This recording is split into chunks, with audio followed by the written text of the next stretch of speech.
अरे यार भूल जाता हूँ अरे क्या। चलो ध्यान से देखो, कल क्या क्या देख लिया था तुमने? वेव फ्रंट, स्फेरिकल होता है वेव फ्रंट, और कैसा होता है? प्लेनर होता है। ये तो बेसिक तो पता होगा ना तुझे जयंत? वेव फ्रंट के बारे में कुछ आइडिया है? देख वेव फ्रंट क्या होता है, एक बार 5 मिनट के अंदर समझाता हूँ कि आगे की चीज़ें समझ में आ पाए, ठीक है ना। वेव फ्रंट क्या होता है? वेव फ्रंट बेसिकली अगर कोई पॉइंट सोर्स है तो पॉइंट सोर्स से हर तरफ क्या निकलेगी? एक रेज निकलेगी, लाइट की रेज निकलेगी, ठीक है ना। सबसे पहले मैंने कार्पस्कुलर थ्योरी बताई। कार्पस्कुलर थ्योरी में कुछ नहीं बताया था। कार्पस्कुलर थ्योरी में ये बताया था कि जो तुम्हारे लाइट्स हैं, शायद से मैंने जब ये डुअल नेचर पढ़ा रहा था थोड़ा सा इसकी बात की थी कि न्यूटन की कार्पस्कुलर थ्योरी थी जो कि फेल हो गई थी। उन्होंने ये बताया था कि light is basically made up of corpuscles. Light किससे बने हुए हैं? कार्पस्क्यूल से बने हुए हैं। ये कार्पस्क्यूल्स डिफरेंट कलर के डिफरेंट होते हैं। जैसे सपोज करो रेड कलर का अगर अपना निकल रहा है लाइट, तो उसके कार्पस्क्यूल्स मान लो स्फेरिकल शेप के हैं, छोटे छोटे हैं। मान लो ग्रीन कलर का निकल रहा है तो उसके कार्पस्क्यूल क्यूबिकल शेप में बड़े बड़े हैं। मतलब कहने का मतलब डिफरेंट शेप के डिफरेंट साइज के होंगे कार्पस्क्यूल्स। अब कार्पस्क्यूल्स की कुछ खास बातें बताई गई थी। पहला चीज क्या कि कार्पस्क्यूल्स मासलेस होंगे, मास नहीं होगा इनके पास, क्योंकि अगर कार्पस्क्यूल्स के पास मास होता तो बल्ब जलते ही बमबारी चालू हो जाती सर पे, ठीक है ना। ऐसा कुछ नहीं होता है। दूसरी इनकी खास बात क्या बताई गई? इनका शेप होता है और इनकी साइज होती है, ठीक है ना। इंटेंसिटी बढ़ाने पे नंबर ऑफ कार्पस्क्यूल्स बढ़ जाएंगे। कुछ बातें ये न्यूटन की कार्पस्कुलर थ्योरी में कही गई। कुछ बातें ऐसी थी जिनमें जो इस कार्पस्कुलर थ्योरी से प्रूफ हो गई। वो बातें क्या की थी? Rectilinear motion of the corpuscles. Corpuscles जो होंगे वो सीधी लाइन में चलेंगे, ये बात प्रूफ हो गई। रिफ्लेक्शन इन्होंने प्रूफ कर दिया। किससे? प्लेन है, प्लेन पे गिराया तो ये लाइट आ रही है, लाइट नहीं आ रही, रेक्टिलिनियर मोशन करता हुआ कार्पस्क्यूल्स आ रहे, एक के पीछे दूसरा कार्पस्क्यूल लगा हुआ है। यहां लड़ेगा, यहां पे कैसा कोलिजन करेगा? इलास्टिक कोलिजन करेगा और आगे निकल जाएगा। तो इलास्टिक कोलिजन की थ्योरी से क्या बता दिया इन्होंने? रिफ्लेक्शन बता दिया। फिर रिफ्रैक्शन इन्होंने बताया। रिफ्रैक्शन बताया, मान लो रेयर मीडियम से डेंसर मीडियम, सपोज करो ये मेरा बोर्ड के ऊपर रेयर मीडियम है, यहां से रेयर मीडियम है, इसके नीचे डेंसर मीडियम है। तो रेयर मीडियम से जब डेंसर मीडियम में लाइट आती है तो it bends towards the normal. अब ये बेंड्स टुवर्ड्स द नॉर्मल बोला क्यों? इन्होंने बोला कि जो रेयर मीडियम में पार्टिकल्स है ना, नंबर ऑफ पार्टिकल ज्यादा हो जाते हैं, वो कार्पस्क्यूल्स को अट्रैक्ट करने लगते हैं। तो जिससे जो ऐसे जाना चाहिए था, अब यहां पार्टिकल उसको अट्रैक्ट कर लेता है, इसलिए बेंड हो जाती है लाइट। तो लाइट की बेंडिंग को कुछ इन्होंने इस तरीके से समझाया, ठीक है ना। फिर ये बात 1675 की थी। फिर 1678 में क्या बात हुई? 1670, अच्छा ये क्या नहीं कर पाए? ये इंटरफेरेंस ऑफ लाइट का जस्टिफिकेशन नहीं दे पाए कार्पस्कुलर थ्योरी से। ये डिफ्रैक्शन ऑफ लाइट का नहीं दे पाए, मतलब जस्टिफिकेशन किससे? कार्पस्कुलर थ्योरी से। ये पोलराइजेशन ऑफ लाइट का नहीं कर पाए क्योंकि ये बातें केवल वेव शो करती थी और इन्होंने मान रखा था कि light is made up of a particle and the name of that particle is corpuscles. तो अब अगर पार्टिकल मान लिया है तो ये तो वेव नेचर सारे शो करेंगे, तो इसलिए इन्होंने वो शायद कोशिश नहीं की हो या फिर कोशिश की हो फेल हो गए हो, ठीक है ना। मेरे हिसाब से तो कोशिश नहीं की होगी, क्योंकि जिसका दिमाग ये चले नहीं समझे। अगर अपने को पता ये वाला रास्ता बुझ जाएगा तो हम तो इधर जाएंगे। अब हमको क्या पता कि अंदर से कोई रास्ता लौट के गांधीधाम भी आएगा, समझो, तो हम तो उसमें बात ही नहीं करेंगे ना। अब हमने हमारे दिमाग में ये सेटअप हो गया है कि light is made up of a particle that the name of that particle is corpuscles. अब हम तो सारी बातें पार्टिकल के हिसाब से सोचेंगे, और हमको ये बात पता है कि इंटरफेरेंस, डिफ्रैक्शन और पोलराइजेशन केवल वेव शो कर सकती हैं, तो हम तो उधर दिमाग ही नहीं ले जाएंगे, तो शायद हम कोशिश ही नहीं किए होंगे। ऐसा मतलब मेरा मानना है, शायद ऐसा न्यूटन ने सोचा होगा। क्लियर है? अच्छा, इसके बाद इन्होंने ये बातें नहीं कर पाए क्योंकि इन्होंने शायद कोशिश से नहीं की हुई। अब हम इसको ड्रॉबैक मान के पढ़ते हैं, वो अपना मैटर है, ठीक है ना। चलो, अब दूसरी बात क्या आती है इसके बाद? फिर हाइजेंस प्रिंसिपल आता है। हाइजेंस प्रिंसिपल क्या बोलते हैं? हाइजेंस प्रिंसिपल ने सबसे बड़ी बात ये बोली कि जो लाइट है बेसिकली ये मैकेनिकल वेव है। ये क्या है? मैकेनिकल वेव है, ठीक है ना। और मैकेनिकल वेव के चलने के लिए क्या चाहिए? मीडियम चाहिए। It require medium to travel. अब मैकेनिकल वेव को अगर प्रोपेगेट करने के लिए मीडियम चाहिए, तो इनसे सवालों जवाब शुरू हो गए। पहला सवाल जवाब यही हुआ कि भाई साहब मुझे ये बताओ कि सन से लेकर और अर्थ तक अगर जो लाइट आ रही है और तुम बोल रहे हो मैकेनिकल वेव है, तो बीच में मीडियम नहीं है, तो लाइट कैसे आ रही है?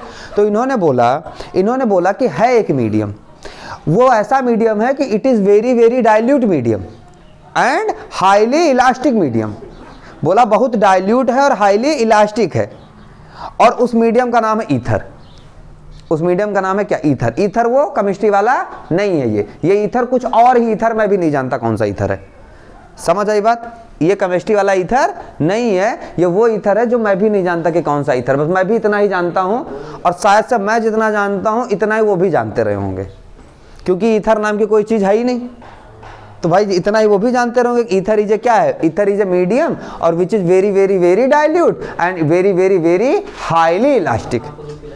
तो वेरी डाइल्यूट और हाईली इलास्टिक के पीछे का कारण यह था कि V = E/ρ होता है। मैकेनिकल वेव के बारे में पढ़ चुके हैं ये लोग हम क्लास 11th में, याद है ना? V = E/ρ, सीधा सीधा नो है। तो अब ये बोल रहे हैं कि बहुत ज्यादा हाईली इलास्टिक है, मतलब E की वैल्यू बहुत ज्यादा, और क्या होता है इसकी डेंसिटी बहुत कम, डेंसिटी बहुत कम, क्योंकि उन्होंने दो बातें बोली ना ईथर के बारे में, एक हाईली इलास्टिसिटी और वेरी वेरी डाइल्यूट। डाइल्यूट का मतलब क्या हुआ? डाइल्यूट का मतलब ये हुआ कि जो इसका रो है वो बहुत कम, तो ये बहुत कम, ये बहुत ज्यादा, तो ओवरऑल बहुत ज्यादा, तो उससे क्या हुआ? V की वैल्यू बहुत ज्यादा। तो आप इनको ये पता था कि लाइट बहुत तेज चलती है, तो कुछ कहानी बनानी थी, इन्होंने ईथर की बना ली। अब ईथर की कहानी से उनके दो मुद्दे सॉल्व हो गए। पहले तो ईथर को एक मीडियम बना लिया, फिर बोल दिया ईथर की इलास्टिसिटी जो होती है, इसका मॉडुलस ऑफ जो रिजिडिटी होती है, मॉडुलस ऑफ इलास्टिसिटी सॉरी, वो बहुत ज्यादा होती है और इसका डेंसिटी बहुत कम होता है, इसलिए वेलोसिटी बहुत ज्यादा। एक तो ये काम इनका सेटल हो गया। दूसरा काम इन्होंने ये सेटल कर लिया कि जो ईथर, जो इनकी ये प्रॉब्लम थी ना दुनिया को समझाने के लिए कि सन से अर्थ तक कैसे लाइट वेव पहुंची, दुनिया को ये समझाने वाली जो प्रॉब्लम थी, ये प्रॉब्लम भी रिजॉल्व हो गई। बात समझ में आई? अच्छा, क्लियर है ना? अच्छा, अब हम लोगों ने ये पढ़ लिया ईथर को, और ये बता दिया उन्होंने कि कैसे कैसे लाइट आई, ठीक है ना? फिर उसके बाद हाइजेंस ने प्रिंसिपल दिया अपना। हाइजेंस प्रिंसिपल के उनके कुछ अपने एजम्पशंस थे, ठीक है ना? अच्छा, हाइजेंस प्रिंसिपल क्या क्या जस्टिफाई कर ले गया? Huygens principle reflection of light justify कर ले गया, रिफ्रैक्शन ऑफ लाइट जस्टिफाई कर लिया, रेक्टिलिनियर मोशन जस्टिफाई कर ले गया, डिफ्रैक्शन जस्टिफाई कर लिया, इंटरफेरेंस जस्टिफाई कर लिया, पोलराइजेशन जस्टिफाई नहीं कर पाए, क्योंकि polarization is a electromagnetic wave. Polarization का जो फिनोमेना है वो इलेक्ट्रोमैग्नेटिक वेव ही शो कर सकती है, और इनके अकॉर्डिंग लाइट एक मैकेनिकल वेव थी, इसलिए पोलराइजेशन को छोड़ के बाकी सारे फिनोमेना इन्होंने उससे प्रूव किए। क्लियर है यहां तक की बात? फिर हाइजेंस प्रिंसिपल में आई बात कि एजम्पशंस की। हाइजेंस प्रिंसिपल के कुछ अपने एजम्पशंस थे, उन अपने एजम्पशंस में से एक एजम्पशन उनका था वेव फ्रंट। क्या था? Wave front. तो वेव फ्रंट अब क्या होता है सुनो, कितनी देर के अंदर? 5 मिनट के अंदर। वेव फ्रंट्स क्या होता है? जैसे कोई wave fronts different different types के होते हैं, ठीक है ना?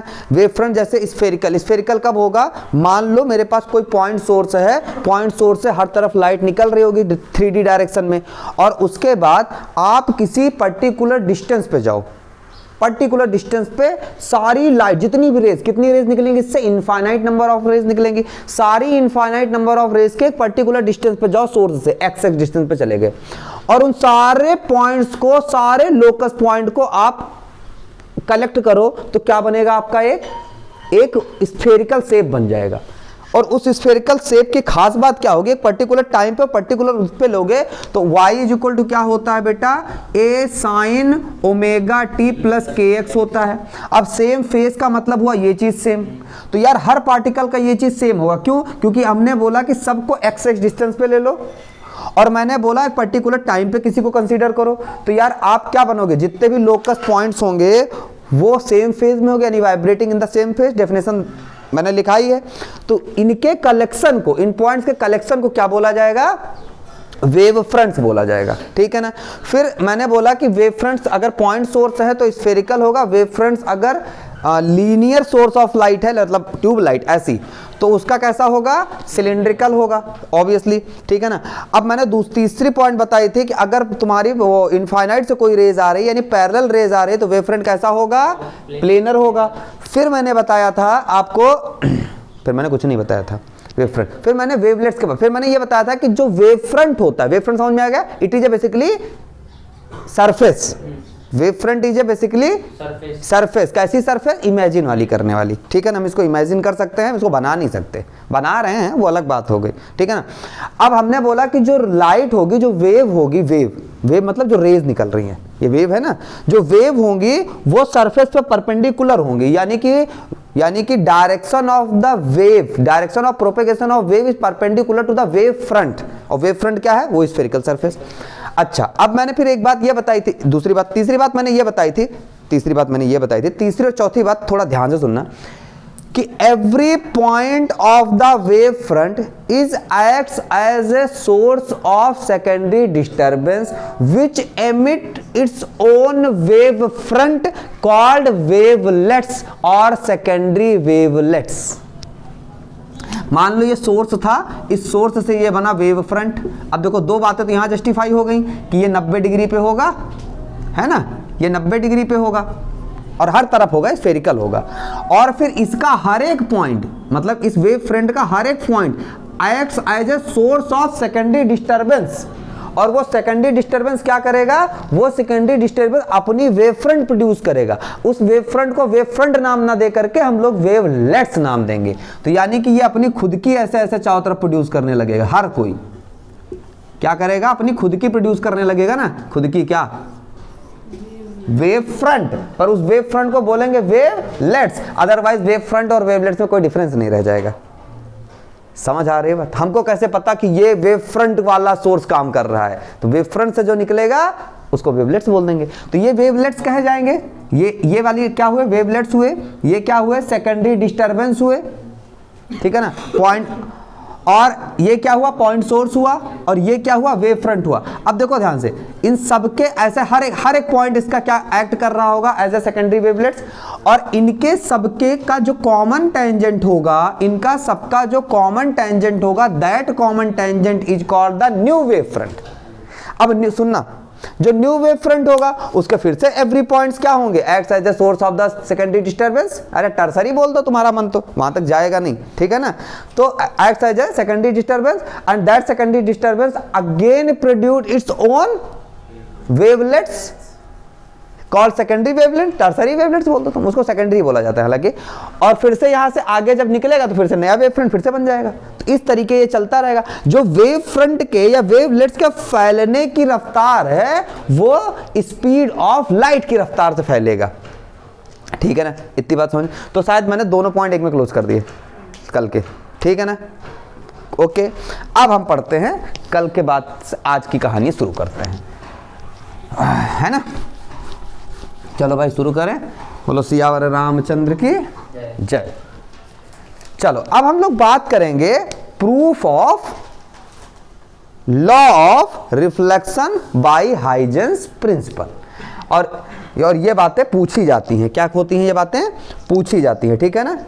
तो proof of reflection, sorry, proof of law of reflection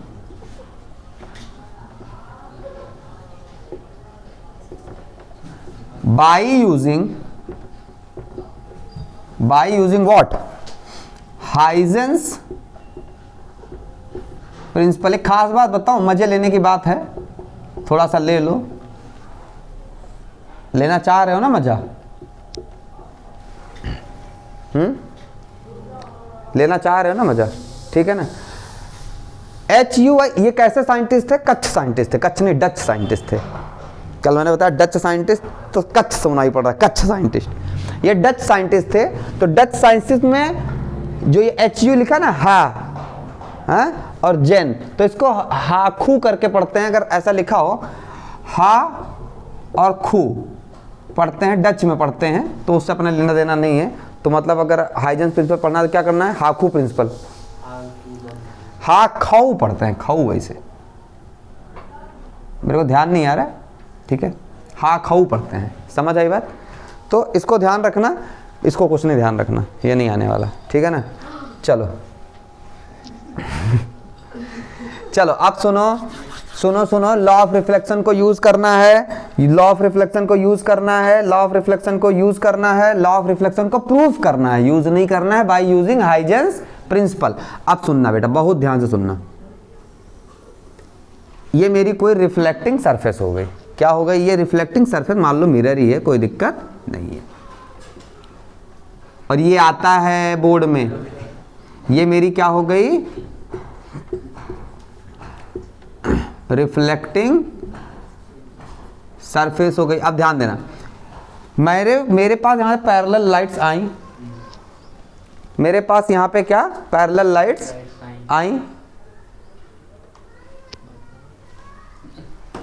चश्मा लगा दोनों में। मेरे पास यहाँ पे पैरेलल लाइट्स आई, बात समझ में आई। अब सुनना बेटा, देखना उधर नहीं इधर, सुनो। मेरे पास पैरेलल लाइट्स आई, मान लो एक लाइट आई यहाँ टकराई, टकराएगी। अच्छा सुनो, इसके साथ में दूसरी लाइट भी आ रही होगी, और जब ये यहां पहुंचा होगा तो यहां पहुंचा होगा ऑब्वियसली। बोलो मानते हो ये मेरी बात? मानते हो? अब मैंने बोला कि इसकी वेव फ्रंट बना दो यहां पे। क्यों यहां पे क्यों बनाए? प्रूफ करना है ना लॉ, तो अपन ऐसी जगह बनाएगा भाई। वेव फ्रंट्स क्या हो सकती है? यहाँ यहाँ यहाँ यहाँ यहाँ यहाँ, ये पैरेलल लाइन आएगी, सामने प्लेन वेव फ्रंट्स होगी। अब प्लेन वेव फ्रंट कितनी हो सकती है? इनफाइनाइट हो सकती है, हर पॉइंट पे तुम बना लो। हमने बोला यहाँ पे वेव फ्रंट बना दो, हमने यहाँ पे वेव फ्रंट बना दी। बात समझ में आई? इतनी बात क्लियर हुई? एक काम करते हैं, और बड़ा फिगर बनाते हैं, नहीं तो अभी इसमें खिचड़ी हो जाएगी सब। उधर पूरा ले लेंगे, इधर पूरा फिगर के लिए ले लेंगे, उधर पूरा जस्टिफाई कर देंगे, ठीक है ना? चलो, ये मेरा पूरा ये क्या हो गया? रिफ्लेक्टिंग सरफेस हो गई, रिफ्लेक्टिंग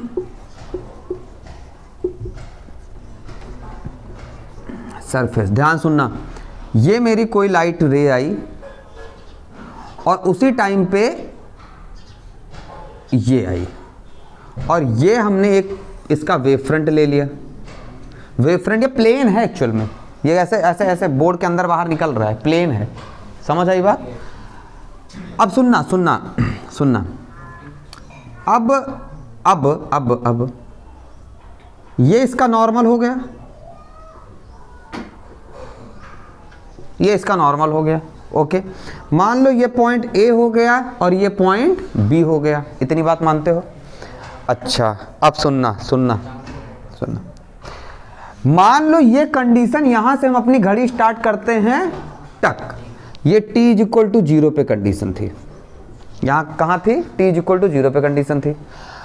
और मान लो स्पीड ऑफ वेव या स्पीड ऑफ लाइट, जो भी समझ रहे हो तुम, मान लो स्पीड ऑफ लाइट, यहां पे करते हैं सारी चौधरीपन। स्पीड ऑफ लाइट हमने मान लिया कि v है, और at time t equal to T, at t equal to T time के बाद, आफ्टर टी टाइम, सुनना, टी टाइम के बाद यहां पे वेवलेट्स इमिट हो रही होंगी। तो मान लिया हमने कि टी टाइम के बाद ये वाली रेज यहां पे आके टकराई, टी टाइम के बाद ये वाली रेज यहां पे टकराई, तो उस टाइम पे ये वाली रेज कुछ यहां कहीं पहुंच गई होगी। ये डिस्टेंस कितना कवर करेगा? समझो, ये डिस्टेंस हो गया वी टी। भाई distance cover in time T, distance cover in time T by wave या लाइट। तो कितना हो जाएगा? वी टी, यही डिस्टेंस कवर करेगा ना। अब सुनो, ये याद करो, कल की कहानी याद करो। सुनो सुनो, यहां से बैठे, ये वेव फ्रंट, इस वेव फ्रंट का ए बी इज ए, अच्छा ए बी को क्या बोलते हैं हम लोग? ए बी को बोलते हैं बेटा इंसिडेंट वेव फ्रंट। क्या बोलते हैं? ए बी बराबर इंसिडेंट वेव फ्रंट। अब सुनो, ये है wave fronts, every point of this wave front AB, every point of this wave front acts as a source of secondary disturbance which emit their own wave fronts called secondary wavelets, है ना। और सुनो, ये ऐसे ऐसे जा रहे होंगे, ये ऐसे ऐसे जा रहे होंगे, तो टी टाइम के बाद ये जहां पहुंचे होंगे वहां पे दूसरी वेव फ्रंट बन गई होगी। तो यानी कि एक्चुअल में यहां पे दूसरी wave front we T time पे बन रही होगी। समझ रहे हो? New wave front. वापस देखो, इसके हर पॉइंट एक्ट कर रहे होंगे, मतलब वेवलेट्स एमिट कर रहे होंगे। इतनी बात समझ में आई? तो wavelet T T T T, इसके भी कर रहे होंगे, टी टी टी, इसके भी कर।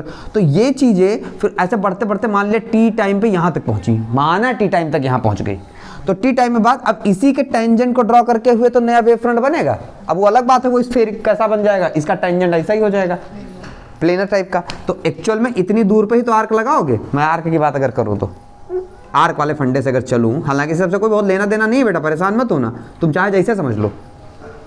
अरे आर्क नहीं लगाते थे v इंटू टाउ डिस्टेंस पे जाके, तो आर्क लगाएंगे यहाँ पे, तो यहाँ पे क्या हो जाएगा, ये प्लेन वेव फ्रंट बन जाएगी। इतनी बात समझ में आई। अब सुनो vt टाइम में अगर ये कहानी कब की है, t बराबर t पे है, ठीक है ना, t is equal to T P कहानी है एट। अब जब ये यहां आया होगा तो बेटा उस टाइम पे ये लौटा भी होगा, वो उस टाइम पे क्या हुआ होगा, ऐसा लौट के भी तो गया होगा ये। तो ये मान लो यहां पहुंच गया, ये मान लो यहां पहुंच गया, तो vt टाइम पे ये कहां पहुंचा, इस पॉइंट पे पहुंचा, और ये लौट के कुछ दूर चला। अब भाई इसके वेव फ्रंट्स आगे गए होंगे भाई, ये इसके ये भी, अब ये भी लौटेगा, ये भी लौटेगा ऑब्वियसली। तो सुनो ये मान लो अब ये भी लौटा ऐसे, या ऐसे सुनो, ऐसे सुनो, इसको मत लौटो। vt टाइम पे ये यहां पहुंचा, vt टाइम पे मान लो, सॉरी t टाइम पे मान लो ये यहां पहुंचा, और उस टाइम पे इसकी डिस्टेंस भी vt होगी, क्योंकि speed of light same medium में है, तो ट्रेवल सेम स्पीड से ही कर रहे होंगे। यहां तक की कोई दिक्कत है भाई, यहां तक की कोई दिक्कत है। ये a है, ये b है, ये पॉइंट c है, और मान लो कि ये पॉइंट d है।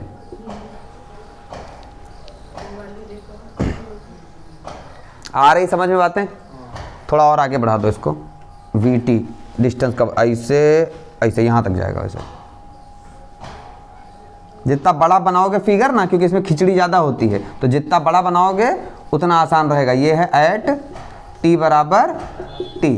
तो देखो ये मान लो d पॉइंट मान लिया हमने, वैसे यहाँ होना चाहिए, परपेंडिकुलर होता है ना वेव फ्रंट, तो यहाँ होना चाहिए, तो चलो यहीं बना देते हैं। चलो ये पॉइंट d हो गया। अब सुनना ध्यान से सुनना, ये vt भाई, ये जब ये यहाँ पहुँचा तो यहाँ पहुँचा, अब ये vt डिस्टेंस यहाँ आया, तो ये vt डिस्टेंस तब तक कवर कर लेगा, ऐसे नहीं कवर कर लेगा। तो अब ये CD भी तो एक वेव फ्रंट बन गई perpendicular.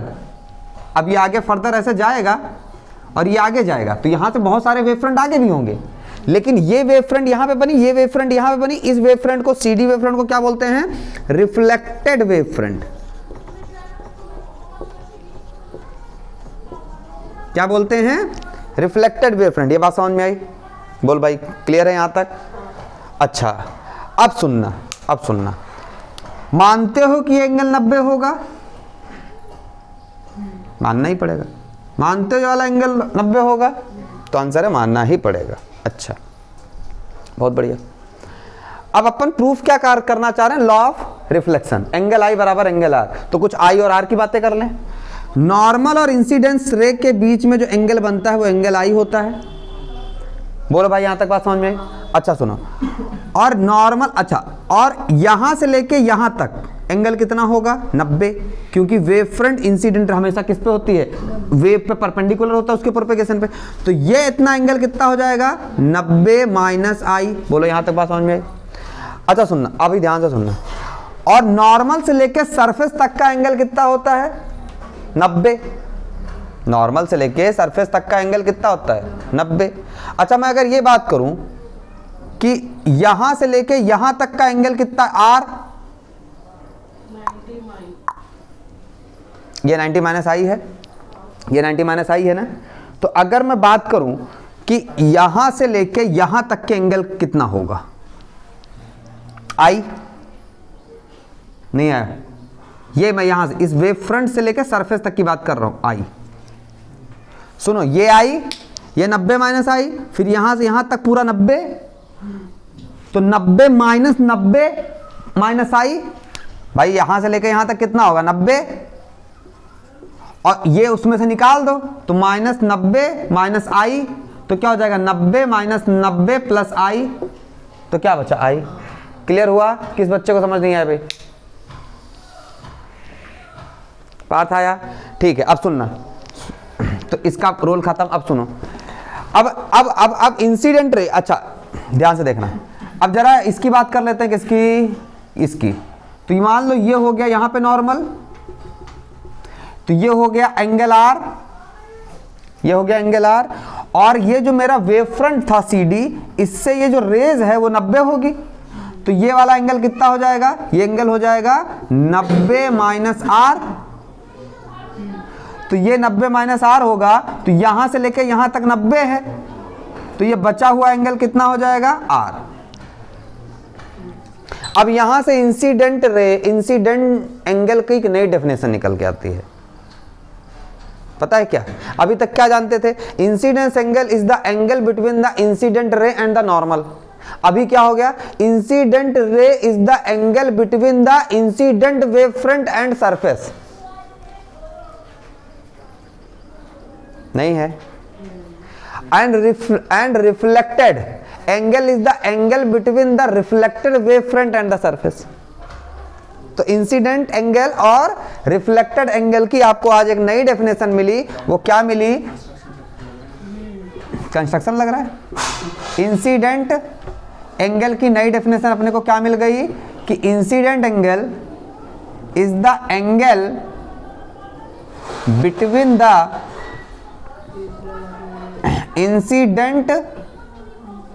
Incident wave front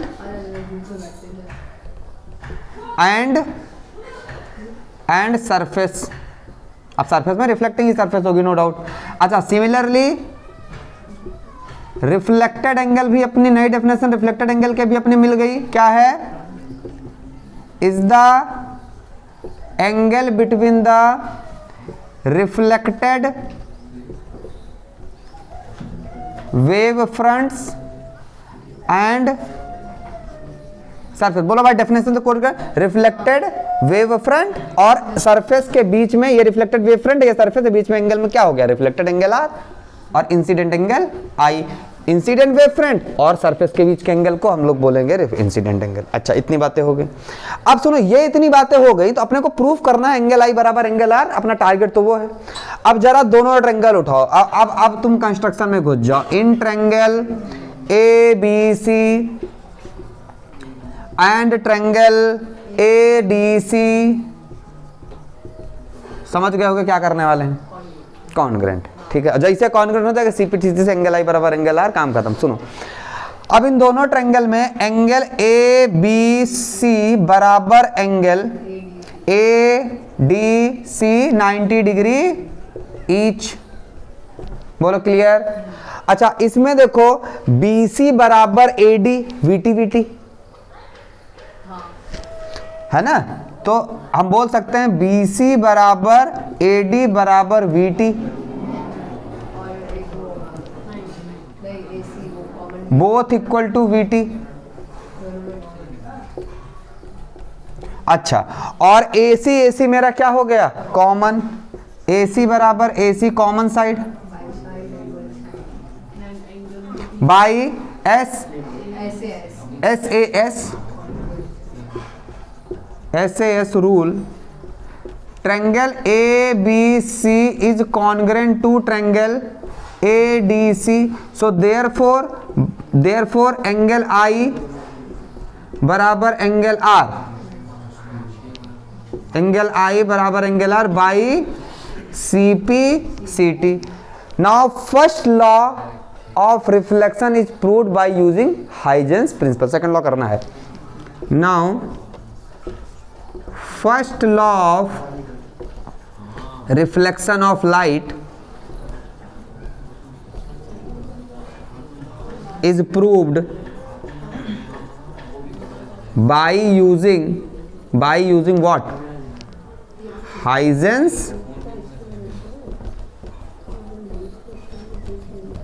principal. अब सेकंड लॉ के बारे में बात करते हैं। ये बातें आप कलाकारी करते हुए नोट कर लो। बोल भाई, यहां तक कोई दिक्कत नहीं है ना, फिर से कोई दिक्कत, पक्का, इसमें कोई प्रॉब्लम नहीं है ना, क्लियरली समझ में आया है। चलो बहुत बढ़िया, नोट करो फटाफट। हाँ, स्टेट बोर्ड के लिए मोस्ट इंपॉर्टेंट टॉपिक है, पिछली बार आया हुआ टॉपिक है, पिछली बार आया था ये 3 नंबर में प्रूफ करने को आया था कि प्रूफ दैट, यही करना था, 3 नंबर लेना था, यही करना था, 3 नंबर लेना था। उसमें ये दोनों डेफिनेशन हटा दो, एक्स्ट्रा है ये दोनों डेफिनेशन, पर इनकी जगह पे यहाँ थोड़ी कहानी लिखनी थी, कंसीडर फलाना धमकाना, ठीक है ना। ये दोनों, और यही करना था, 3 नंबर लेना था।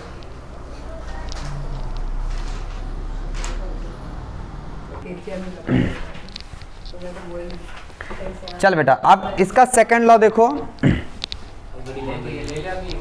सुनो सुनो, सेकंड लॉ में कहा, सेकंड लॉ में कुछ देखना नहीं है। सेकंड लॉ क्या होना चाहिए कि इंसिडेंट रे, रिफ्लेक्टेड रे, रे मतलब वेव या लाइट, रे ही बोलोगे ना, and normal lies on the same plane. यही अपने को बताना है ना, ये बताना है ना। अच्छा सुनो, यहां पे देखना, पहले मैं एक लाइन लिख रहा हूं, इस लाइन का मतलब जैसे समझोगे काम हो जाएगा। Incident wave front A B, reflected wave front,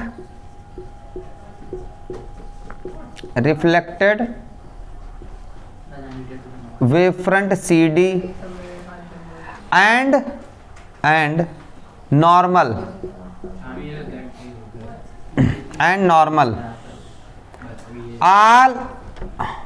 all are perpendicular to the plane of paper, plane of board बोल लो, यहाँ पे तुम पेपर लिखना, plane of board।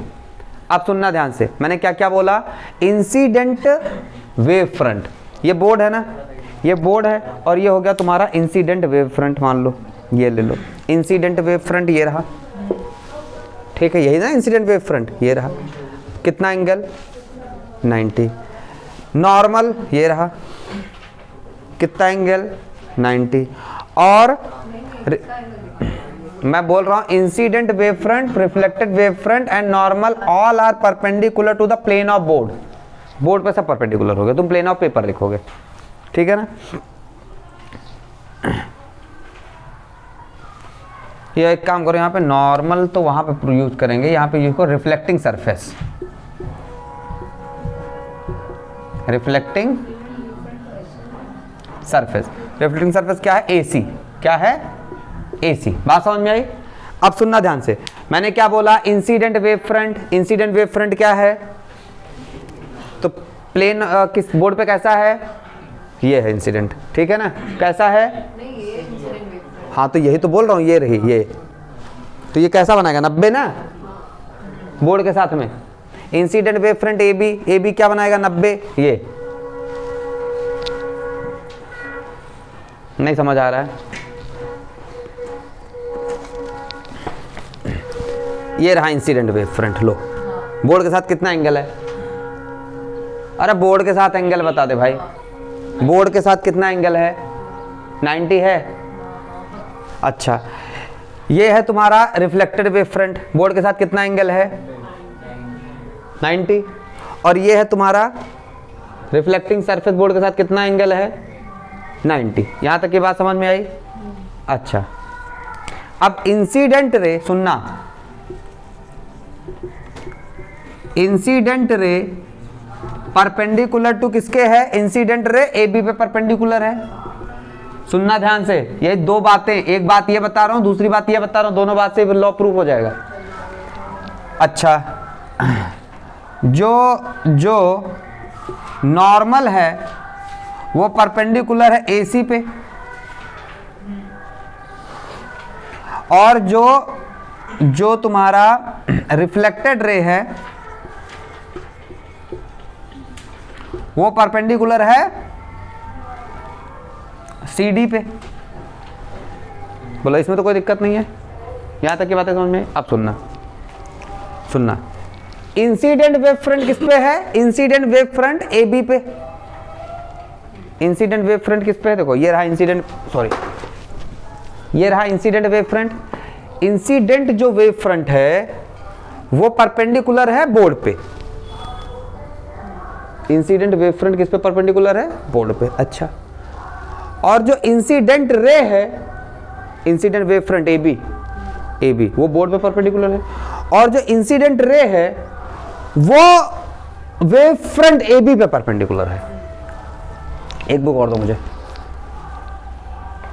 अरे उस पर लिखो तो देखो, ये इंसिडेंट वेव फ्रंट है, ये बोर्ड पे परपेंडिकुलर है, यानी कि A B incident wave front कौन है, ए बी, बोर्ड पे परपेंडिकुलर है, और जो इंसिडेंट रे है वो ए बी पे परपेंडिकुलर है। इस बात को कोरिलेट करो, तो ए बी कहां चला गया, बोर्ड के प्लेन पे आ गया कि नहीं आ गया, सॉरी इंसिडेंट रे बोर्ड पे आ गई कि नहीं आ गई, फिर से बोर्ड पे ही आ गया ना, समझ आया। ये incident wave front perpendicular to the board of plane of board, and ये इंसिडेंट वेव फ्रंट पे इंसिडेंट रे परपेंडिकुलर है, तो फाइनली इंसिडेंट रे किस पे आ गई, बोर्ड के प्लेन पे नहीं आ गई, समझ आई बात। अब फिर से देखो, जो रिफ्लेक्टेड वेव फ्रंट है, ये रिफ्लेक्टेड वेव फ्रंट ये है परपेंडिकुलर टू द बोर्ड, और जो रिफ्लेक्टेड रे है वो perpendicular to the reflected wave front यानी कि सी डी, तो रिफ्लेक्टेड वेव फ्रंट कहाँ आ गया, बोर्ड पे आ गया, समझ आई बात।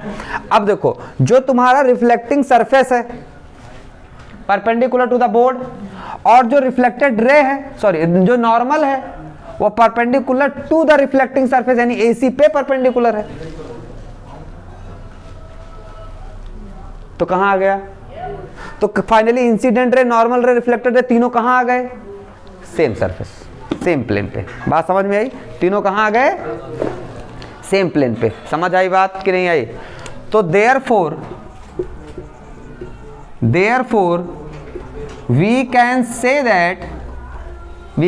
दैट कि अब इसको तुम थोड़ा लैंग्वेज में लिखना, ठीक है ना, लाइन बाय लाइन, मतलब परपेंडिकुलर, या नोट्स में परपेंडिकुलर ही डालना, एग्जाम में लिखना तो ऐसा नहीं लिखना, पॉइंट बना देना, ठीक है, या ऐसे एग्जाम में करना, इसको एक साथ जोड़ के पॉइंट बना लेना कि incident wave front A B is perpendicular to the plane of the board and incident ray is perpendicular to the incident wave front, therefore incident ray lie on the plane of the paper। अब फिर दूसरी वाले को भी ऐसे लिखना, फिर वो भी lie on the plane of paper, तीसरे वाले को भी करना, वो भी lie on the plane of paper, और therefore all are lie on the same plane, और that plane is plane of paper। बात समझ में आई कि नहीं आई। therefore we can say that incident ray, reflected ray and normal lies on the same plane and that plane is plane of board, यहां पे तुम्हारे लिए plane of paper। बोलो भाई समझ में आया नहीं आया, तो दोनों लॉ प्रूफ हो गए, सेकंड लॉ इज प्रूफ्ड। ये क्या था, second law proof. Therefore second law of reflection of light is proved.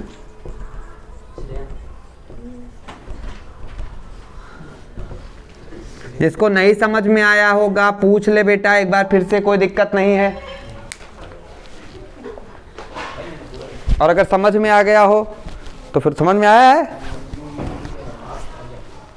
अरे ये परपेंडिकुलर बोर्ड पे और इस पे परपेंडिकुलर दूसरी चीज, तो फिर से बोर्ड पे पहुंच गए हम। तुम चाहे इन दोनों पॉइंट को एक साथ जोड़ के लिखना, 3 पॉइंट बना के, और चौथे में लिखना कि देयरफॉर सब बोर्ड पे ही परपेंडिकुलर है। मैं तो ऐसे ही बता दिया।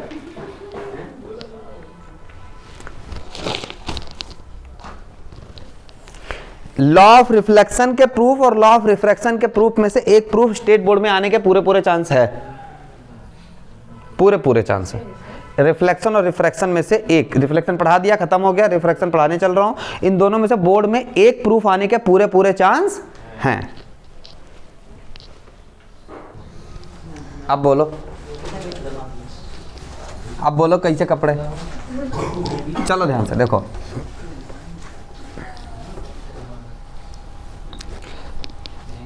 चल देख बेटा, proof for law of refraction, proof for law of refraction, ठीक है ना, बाई यूजिंग, अरे बस कर भाई, by using Huygens principle, by using Huygens principle. इतनी बातें समझ में आ गई। हाइजेंस प्रिंसिपल को यूज करके कैसे करेंगे, आप सुनना ध्यान से मेरी बात। मान लो ये मेरी बाउंड्री है जिसमें रिफ्रैक्शन कराने चल रहे हैं, ठीक है ना, ये मेरी बाउंड्री है। अच्छा, मान लो ये मीडियम 1 है, ऊपर मीडियम 1 और नीचे मीडियम 2। ऊपर मान लिया रेयर मीडियम है थोड़ी देर के लिए, नीचे मान लो डेंसर है। ऊपर मान लो जो स्पीड होगी लाइट की वो v1 है और नीचे मान लिया v2 है। तो ऑब्वियसली इसमें कोई शक नहीं है कि v1 is greater than v2 होगी, कोई दिक्कत नहीं है, इतनी बात होनी है। v1 ग्रेटर होगा v2 से, क्योंकि v1 रेयर मीडियम में स्पीड क्या होती है, ज़्यादा होती है। अच्छा सुनना, ये लाइट आई, धड़ धड़ धड़ धड़ धड़ धड़ टकरा गई, कोई दिक्कत नहीं है। अब सुनना यहाँ पे, जब दूसरी रे आएगी फिर यहाँ पे हम वेव फ्रंट वाला कंसेप्ट लगा देंगे तुरंत तड़ से। चलो ये बन गई वेव फ्रंट, ये 90 होगा। ये मेरी वेव फ्रंट बन गई AB, बोलो कोई दिक्कत नहीं। अब सुनना, आफ्टर ये टाइम t=0 यहाँ से घड़ी स्टार्ट की, एट t बराबर 0 पे ये पोजीशन थी, ठीक है ना, क्लियर है। अब एट t पे मान लो ये वाली लाइट यहाँ पहुँच गई, बोलो कोई दिक्कत यहाँ तक। तो ये वाली लाइट मान लो कहाँ पहुँची, ये वाली लाइट पहुँची होगी मेरे हिसाब से v1t डिस्टेंस पे, और ये AB हो गया होगा, ये C हो गया होगा, बोलो कोई दिक्कत यहाँ तक नहीं है। अच्छा सुनना, अब यहाँ से रिफ्रैक्शन स्टार्ट होगा, तो स्टार्ट करना ही क्यों, सुनो पहले, जरूरत ही नहीं पड़ेगी, सुनो। जब ये v1 डिस्टेंस चली होगी तो ये वाली रेस कितनी दूर आ गई होगी, अब ये दूसरे रफ्तार से चलेगी, अब ये v1 रफ्तार से नहीं चलेगी, ये t टाइम के लिए चलेगी, लेकिन v2 स्पीड से चलेगी, और v2 जो स्पीड है वो v1 की स्पीड से कम है। इसका मतलब ये कम डिस्टेंस ट्रेवल की होगी, मतलब इतना नहीं, थोड़ा कम मान लेते हैं, इतना ट्रेवल की मान लो, हाँ, लेकिन बेंडिंग हुई होगी। तो ये नॉर्मल अगर है, ये नॉर्मल है तो बेंडिंग हुई होगी, थोड़ी सी मान लेते हैं बेंडिंग हुई, और इतनी चली। अब इतनी चलाते हैं तो देखो ध्यान से, ये सुनना, ये क्या है, रिफ्रैक्टेड वेव फ्रंट बन गई। ये नॉर्मल, ये फर्दर लाइट आगे चली गई, बोलो यहाँ तक कोई दिक्कत, ये नॉर्मल और ये फर्दर लाइट आगे चली गई, बोल भाई यहाँ तक सब कुछ ओके ना। अब सुनना, ये C हो गया और ये D हो गया। Again AB is what, incident, बहुत आसान है, अगर तुमने पहला पढ़ लिया ना तो ये बहुत आसान है, incident wave front. CD is what, refracted wave front.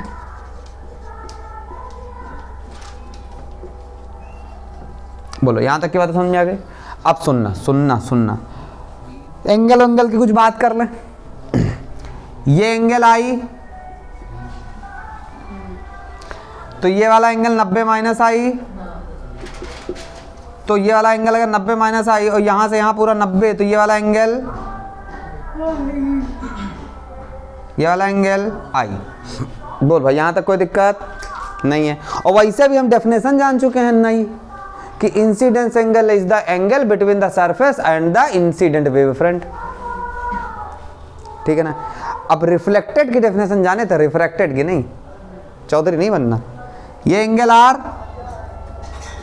यही होगा ना एंगल आर, नॉर्मल और इसके बीच में। अच्छा, तो ये अगर एंगल आर और ये वाला एंगल 90 माइनस आर, कोई दिक्कत। ये वाला एंगल 90 माइनस आर और ये वाला एंगल 90, तो ये वाला एंगल अपने आप आर, कोई दिक्कत।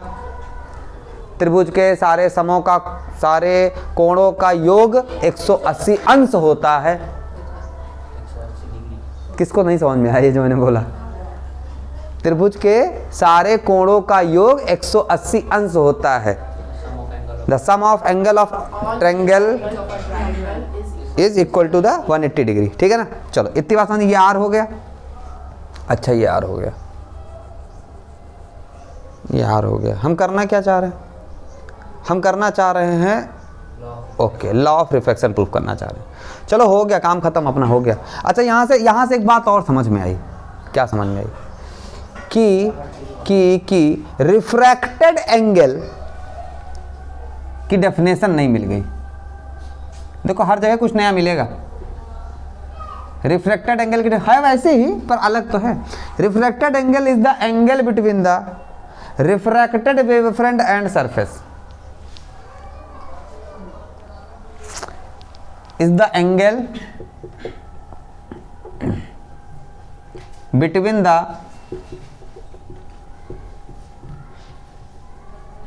refracted wavefronts and wavefront only, wavefront and refracting surface। बोल भाई यहाँ तक कोई दिक्कत है कोई प्रॉब्लम? अच्छा सुनो सुनो सुनो, अब यार इसका फर्स्ट लॉ क्या था?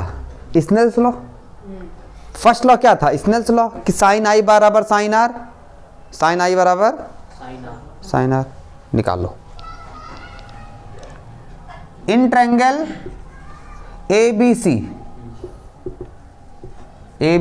सी साइन आई बराबर कितना हो जाएगा बताओ? साइन आई ये है, अच्छा ये 90 होगा, तो ये हाइपोटेनियस हो गया, तो ये बेस हो गया, और ये परपेंडिकुलर हो गया। तो साइन आई बराबर क्या होगा? परपेंडिकुलर अपॉन हाइपोटेनियस, तो BC अपॉन AC। कोई दिक्कत है? और BC कितना है? V1T, और AC कितना है? नहीं पता। ठीक है ना। अब दूसरा देखो, इन ट्रायंगल नीचे वाला, in triangle ADC। ADC triangle में आओगे तो साइन आर निकालो बेटा। साइन आर क्या हो जाएगा? देखो ये हाइपोटेनियस AC, ये परपेंडिकुलर, तो AD by AC, AD by AC, और AD की वैल्यू कितनी? AD की हाँ, यहाँ से यहाँ डिस्टेंस कितनी होगी? V2T, है ना। ये बात समझ में, इतना ट्रेवल किया होगा इसने V2T स्पीड से। ठीक है, तो V2T और अपॉन AC, और sine I by sine R कर दो। इसको 1 बोल दो, इसको 2 बोल दो, तो sine I by sine R कर दो, तो क्या हो जाएगा? V1T by AC into AC by V2T। AC से AC कैंसिल, T से T कैंसिल, क्या आ जाएगा? V1 by V2। क्या V1 बाई V2 चेंज होगा? ये तो कांस्टेंट है ना अपने अपने मीडियम के, अपने अपने मीडियम के तो कांस्टेंट है। तो sine I by sine R क्या आ गया? कांस्टेंट। क्या है स्नेल्स लॉ? कि sine of the incidence of, नहीं, sine of incidence angle to the sine of refracted angle is constant. यही था ना, तो हो गया काम। तो इसका मतलब V1 बाई V2 क्या होगा? एक कांस्टेंट होगा। तो हम इसको बोल सकते हैं कि sine I by sine R बराबर कांस्टेंट, और इसी को हम स्नेल्स लॉ बोलते थे। जो बात तो आप स्टेटमेंट के फॉर्म में इसके आगे लिख लेना तड़बड़ तड़बड़ करके। समझ आई बात? और इसको एक बात और बोल सकते हैं, याद करो यार, sine I by sine R is equal to V1 μ2 by μ1 is equal to V1 by V2 is equal to 1 μ2। इतनी बातें बोलते हैं इसको। ठीक है ना। और इज इक्वल टू फलाने, सब सारे फलाने क्या हो जाएंगे? कांस्टेंट। और यहाँ पे स्टेटमेंट लिख देना स्नेल्स लॉ का क्या था, प्रूफ हो गया। उससे भी आसान है ये।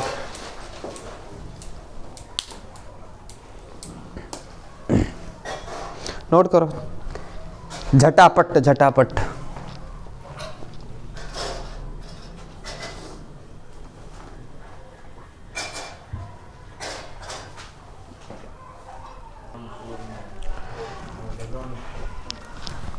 चलो भाई देखो,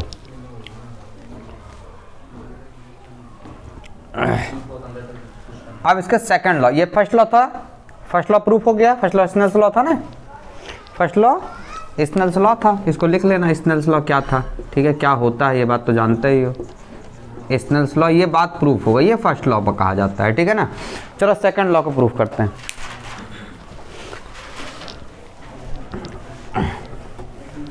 सेकंड लॉ में प्रूफ कुछ नहीं है, बस वही कहानियां हैं, ठीक है ना। क्या कहानी है, कैसे प्रूफ होगी कि देखो यहाँ पे जो इंसिडेंट वेव फ्रंट, वही 2-3 बातें बोलूँगा उसी से प्रूफ होगा ये कि इंसिडेंट, अब इस बार तो तुम लोग भी साथ में आ सकते हो ना। क्या होगा, incident wave front A B, अच्छा, और क्या होगा, refracted wave front, refracted wave front क्या हो जाएगा, C D, and refracting surface यानी बाउंड्री, रिफ्रैक्टिंग सरफेस यानी कि AC, all are perpendicular to the plane of board. तुम पेपर लिखोगे, all are perpendicular to the plane of board. अच्छा, अब दूसरी बात सुनो, अब इन्हीं को एक एक पकड़ूंगा मैं कि जो इंसिडेंट रे है, इंसिडेंट रे है वो परपेंडिकुलर है AB पे, और AB था इस पे परपेंडिकुलर, प्लेन इस पे बोर्ड पे, और ये AB पे, तो कहाँ आ गया, बोर्ड पे, ठीक है ना। अब दूसरा क्या है कि जो रिफ्रैक्टिंग सॉरी नॉर्मल लेना है यहाँ पे, जो नॉर्मल है, नॉर्मल वो परपेंडिकुलर होगा किस पे, जो नॉर्मल है वो परपेंडिकुलर होगा AC पे, AC पे होगा ना, रिफ्रैक्टिंग सरफेस पे होगा ना नॉर्मल, इस पे परपेंडिकुलर। और जो रिफ्रैक्टेड रे है, रिफ्रैक्टेड रे है वो परपेंडिकुलर होगा किस पे, CD पे। समझ आ गया, क्लियर है। इंसिडेंट जो वेव फ्रंट है वो परपेंडिकुलर है बोर्ड पे, और इंसिडेंट रे है वो परपेंडिकुलर है उस वेव फ्रंट पे, तो बोर्ड पे आ गए। नॉर्मल परपेंडिकुलर है तुम्हारा किस पे, सॉरी AC, यानी कि AC मतलब रिफ्रैक्टिंग सरफेस परपेंडिकुलर है तुम्हारा बोर्ड पे, और नॉर्मल इस पे परपेंडिकुलर है, कहाँ आ गए, बोर्ड पे। और रिफ्रैक्टेड रे तुम्हारा परपेंडिकुलर है AC पे, और AC किस पे परपेंडिकुलर है, बोर्ड पे, तो फाइनली कहाँ आ गए, बोर्ड पे। तो सारी चीजें घूम के कहाँ पहुंच गई, बोर्ड पे। तो इसका मतलब क्या हुआ कि सब एक ही प्लेन पे आ गए। तो आप बोल सकते हो देयरफॉर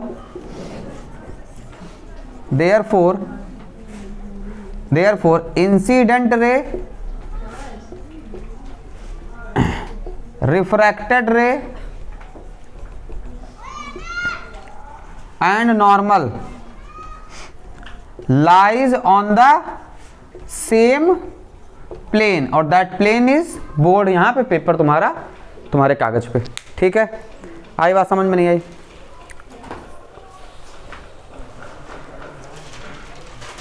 ये बात लिखो, फिर चलते हैं इंटरफेरेंस पढ़ते हैं।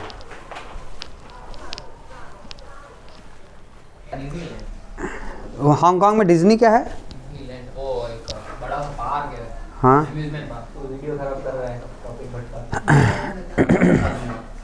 चलो आ देखते हैं। ये अपना खत्म। अब हम पढ़ेंगे नया टॉपिक अपना, इंटरफेरेंस ऑफ लाइट।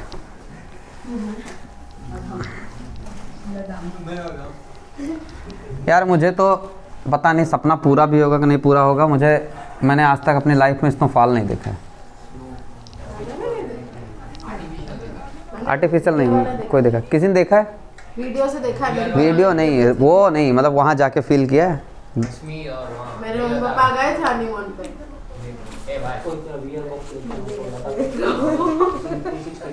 चलो अब ध्यान से देखो। एक मिनट बेटा, अब हम लोग पढ़ने चल रहे हैं, नया टॉपिक है हमारा interference of light. Interference of light, ये एक्चुअल में ये इंटरफेरेंस ऑफ लाइट नहीं, हम पढ़ेंगे interference of wave. Interference of wave,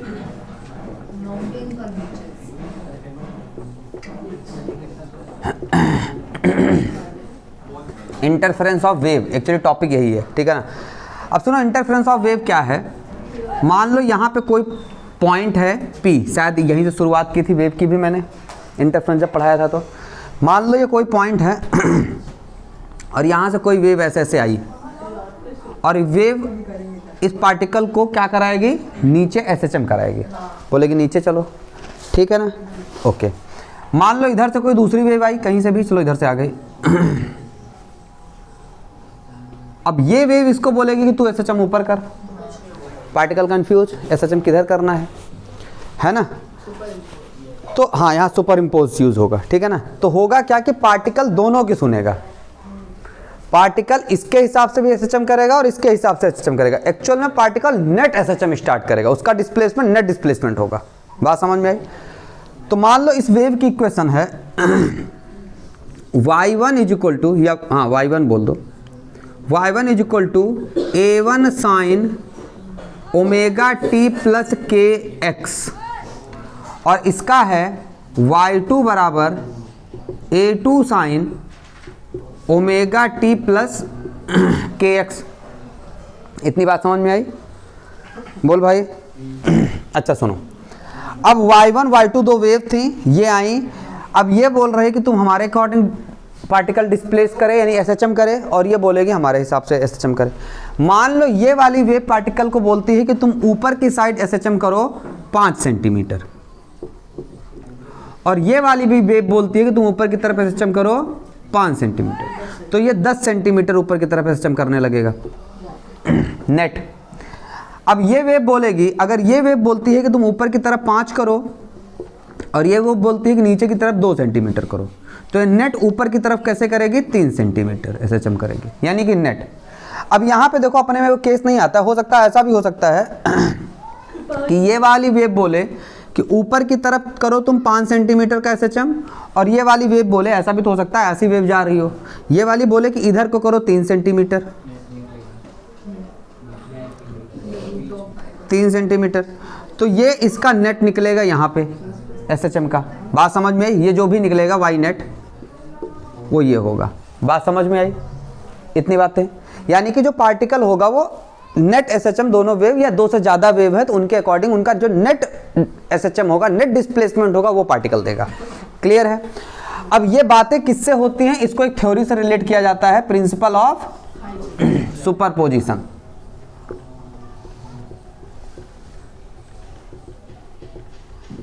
principle of superposition, principle of superposition क्या बोलता है कि जो y नेट होगा, y नेट वो बराबर होगा y1 plus y2 plus y3, और भी आ जाए अगर, plus and so on, plus and so on. यानी कि जो SHM होगा, जो नेट डिस्प्लेसमेंट होगा, it is the vector sum of the displacement produced by each wave, vector sum of displacement produced by each wave, ठीक है ना। तो आप इस बात को ऐसा लिख सकते हो कि the net displacement of the particle is given by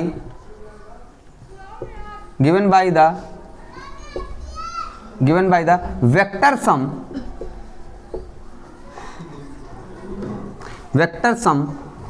of the particle, vector sum of the vector sum of the displacement produced by each individual wave, each individual wave, एक जो इंडिविजुअल वेव जो भी produce करेगी उसके according इसका net displacement होगा। ये बात समझ में आई? क्लियर है? अच्छा, और इसी फेनोमेना को क्या बोला जाता है? Principle of superposition of wave. And this phenomena is called principle of superposition of wave. चलो अब एक और खास बात कि जो पार्टिकल का डिस्प्लेसमेंट होगा, वो इस तरीके से होगा, वो दोनों के हिसाब से करेगा। नेट अलग बात है निकल रही है, पर वो दोनों के हिसाब से करेगा। यानी कि जो पार्टिकल का डिस्प्लेसमेंट होगा वो ऐसा होगा मीडियम में कि जैसे उस मीडियम में केवल एक ही वेव ट्रेवल कर रही हो। ये बात बताई थी कि there are one wave in the medium. सुनो, व्हेन, देखो ध्यान से, जब ये वाली वेव बोलेगी ना इसको 5 सेंटीमीटर ऊपर करो या 5 सेंटीमीटर नीचे करो, तो इसके हिसाब से वो पार्टिकल ऐसा डिस्प्लेसमेंट करेगा कि ऐसा लग रहा है इस मीडियम में केवल एक ही वेव प्रेजेंट है। ये बात याद आ गई? तो when there is more than one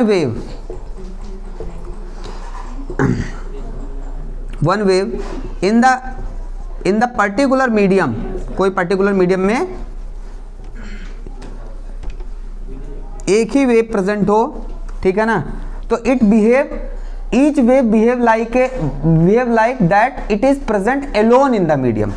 each wave behave like it is present alone in the medium. मतलब एक वेव को दूसरे वेव से कोई लेना देना नहीं है। अगर हम पार्टिकल के एसएचएम की बात करेंगे, भले हो रहा है इंटरफेरेंस, भले पार्टिकल नेट डिस्प्लेसमेंट कर रहा है, लेकिन एक वेव की जब आप एनालिसिस कर रहे हो तो बाकी सारी वेव को भूल जाना। जब दूसरी वेव की एनालिसिस कर रहे हो तो बाकी का भूल जाना। बात समझ में आई? एक वेव को दूसरी वेव से कोई लेना देना नहीं है। एक वेव का दूसरी वेव से कोई लेना देना नहीं है, कोई लेना देना नहीं है। ये बात समझ में आई? ये बात समझ में आई तो इसको अपने हिसाब से नोट करो, फिर चलें आगे।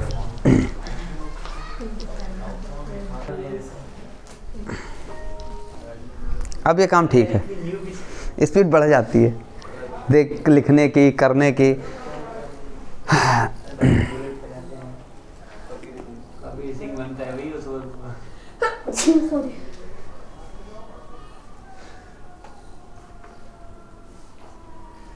हो गया?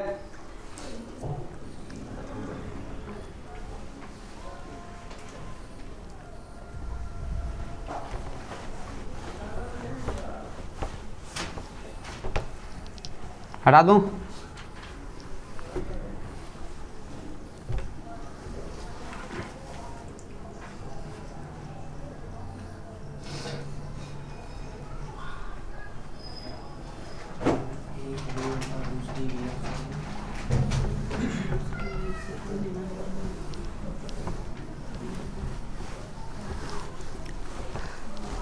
चलो देखो, अब बात करो, देखो ध्यान से। मान लो मेरे पास एक ये सोर्स है, ऐसे इधर से समझो। मान लो मेरे पास ये एक सोर्स है S1 और मेरे पास एक ये सोर्स है S2, ठीक है। और ये कोई पार्टिकल है जिसके बारे में हम बात करते हैं, ये है पार्टिकल P, ठीक है ना। अब सुनना, यहाँ से ये वेव आई और इस पार्टिकल तक पहुँची, और यहाँ से ये वेव आई और इस पार्टिकल तक पहुँची, ठीक। मान लो यहाँ से यहाँ तक की डिस्टेंस है x1 और यहाँ से यहाँ तक की है डिस्टेंस x2। ये बात समझ में आई? अब मान लो ये वेव थी जो तुम्हारी, वो जब सोर्स से निकल रही है तब की बात, तो वो है y1 बराबर a1 sine omega T plus K X. और जब यहाँ से निकल रही है तो y2 इज इक्वल टू है a2 sine omega T plus K x, है ना। यहाँ तक की बातें क्लियर हैं? अब सुनना, ये दोनों वेव जब यहाँ पहुँचेंगी, जब P पॉइंट पे पहुँची, तो y1 become a1 sine omega T plus के x1 and y2 becomes a2 sine omega T plus के x2। अंतर क्या आया? डिस्टेंस अलग अलग हो गई, डिस्टेंस अलग अलग हो गई। बात समझ में आई?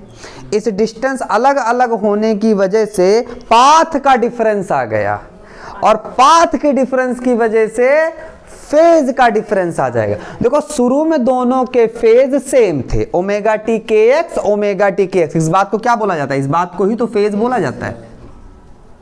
ये और ये फेज देखो क्या है, अभी सेम है, पर जब ये डिस्टेंस ट्रेवल कर चुकी, जब यहां पहुंची, तो दोनों के फेज अलग अलग हो गए। दोनों के फेज अलग अलग क्यों हो गए? क्योंकि दोनों अलग अलग डिस्टेंस ट्रेवल करके आए।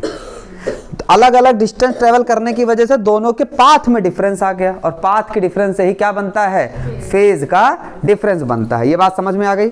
अच्छा सुनना, अब एक और बात, कि इस जगह पे जो ओमेगा होगा, ओमेगा दोनों वेव का, क्या वो चेंज हुआ? क्या ओमेगा चेंज हुआ? आंसर है नहीं, ओमेगा मेरा सेम है। ओमेगा सेम है, और ओमेगा को सेम रखना भी पड़ेगा, क्योंकि अभी एक वर्ड आएगा कोहेरेंट सोर्सेज ऑफ लाइट, आता है ये बोर्ड में। What is the coherent source of light? Yes, the source of light which emit the source of light which emit the light of same wavelength, या light which emit the same frequency.